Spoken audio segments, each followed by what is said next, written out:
Hello friends, Radhe Radhe. कैसे हैं आप सभी? आई होप आप सभी बहुत अच्छे होंगे। मैं बबीता स्वागत करती हूँ आपका मेरे एक और नए वीडियो में।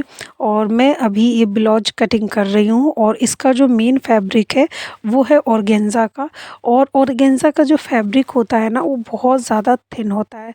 तो मैं आपको इसके पीछे की थोड़ी सी स्टोरी बताती हूँ कि अगर आपका देखो, अगर जो आपका सिलाई का काम है अगर नहीं चल रहा है तो वो कैसे चलता है वो मैं आपको बताती हूँ।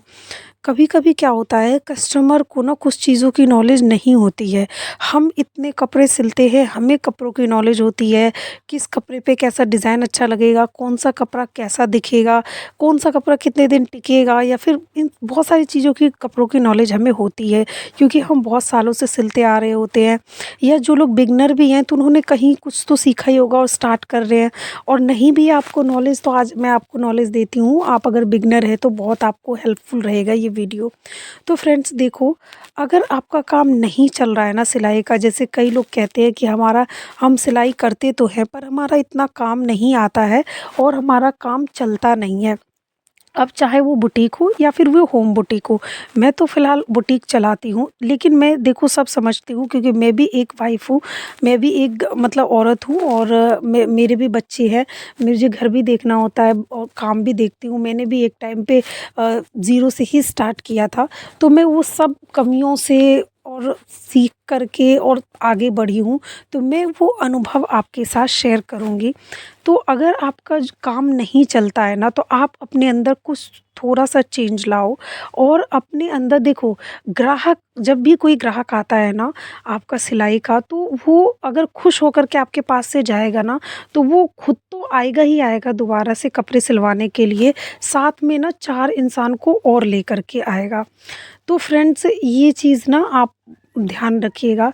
तो आपको क्या करना है कि देखो, ये जो मेरा ऑर्गेन्जा का जो फैब्रिक था ना, इसमें क्या था कि उन्होंने जिनका जो कस्टमर था उन्होंने बहुत सारे कपड़े सिलवाए थे, सूट भी सिलवाए थे, ब्लाउज वगैरह भी सिलवाए थे। मैंने इससे पहले आपको शेयर भी करा था।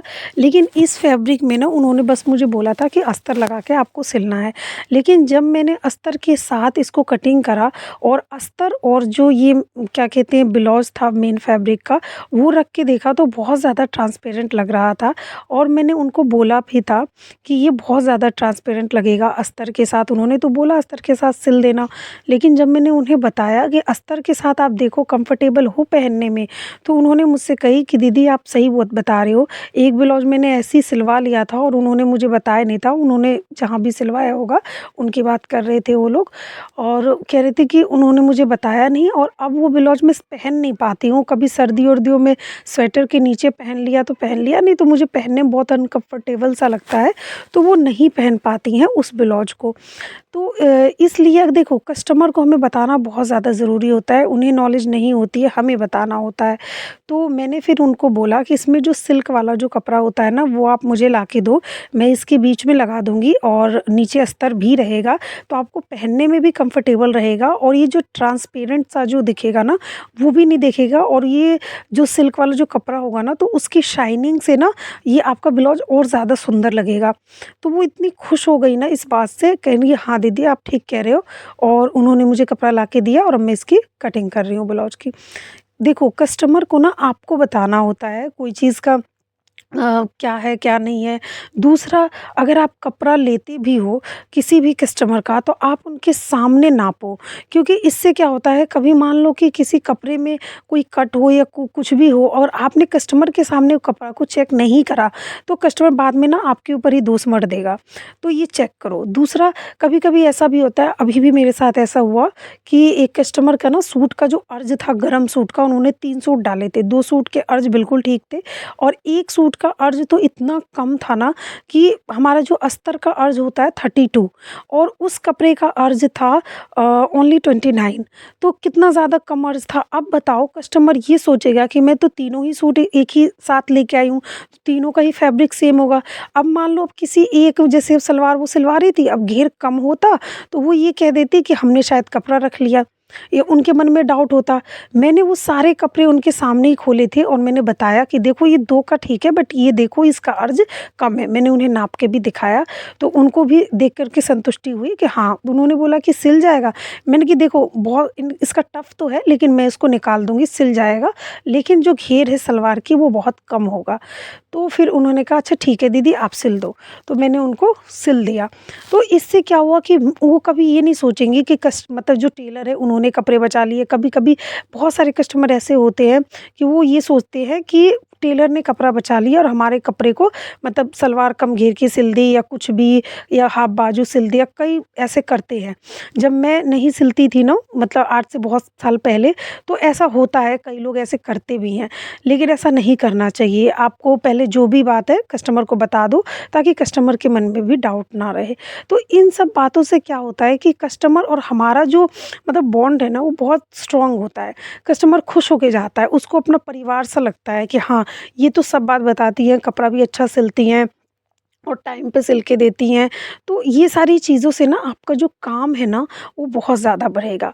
और फ्रेंड्स देखो, एक दिन में रही बात 10 सूट सिलने की, तो आपका पहले तो काम आएगा, तभी आप सिलोगे। काम ही नहीं है तो आप एक दिन में 10 या 5 या 15 कैसे सिलोगे? जब काम आने लगता है ना, तो अपने आप ही फिर उसी हिसाब से स्पीड भी होने लगती है। आपने बुटीक में देखा होगा, हम लोग का भी जब काम ज़्यादा बढ़ता है तो हम कुछ काम करवा लेते हैं और फिर उसके बाद जैसे सलवार क्या करते हैं, हम किसी से सिलवा लेते हैं, सूट हम सिलते हैं। तो इस तरीके से एक दिन में 10 क्या 20 सूट भी, 15 सूट भी पॉसिबल है सिलना। और आप अपने घर में भी जब अगर आपका काम ज़्यादा होता है ना, ज़्यादा आता है, तो पहले आप सलवार सिल के हटा दिया करो, फिर सूट सिला करो। और इस तरीके से, या ब्लाउज़ ज़्यादा है तो सबसे पहले ब्लाउज़ ही ब्लाउज़ निकाल दो। तो इस तरीके से क्या होता है कि हमारी स्पीड ना बहुत जल्दी बढ़ती है। जितना आपको अगले दिन सिलना है, उसका आप आज ही सिल लो। तो इससे ना ब्लाउज कपड़े की सिलाई में ना स्पीड बढ़ती है।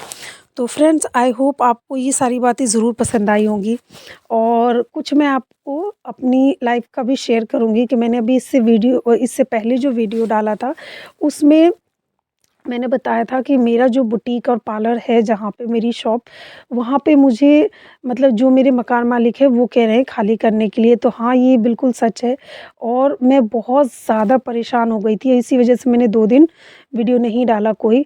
और अब मैं थोड़ा-सा, हाँ, परेशान तो अभी भी हूँ, लेकिन हाँ, जो होता है अच्छे के लिए ही होता है, ये सोच के मैं थोड़ा-सा अपने दिमाग को मैंने शांत करा। मैंने बहुत ज़्यादा टफ़ सिचुएशन से, इससे भी बहुत ज़्यादा मुश्किलें आई और मैंने उनको भी मतलब हल करा है, उनको भी मतलब उस मुसीबत से भी मैं निकली हूँ। तो देखो, इस मुसीबत से भी निकल जाऊँगी और देखते हैं क्या होता है। अभी तो होली के बाद वो खाली करना है।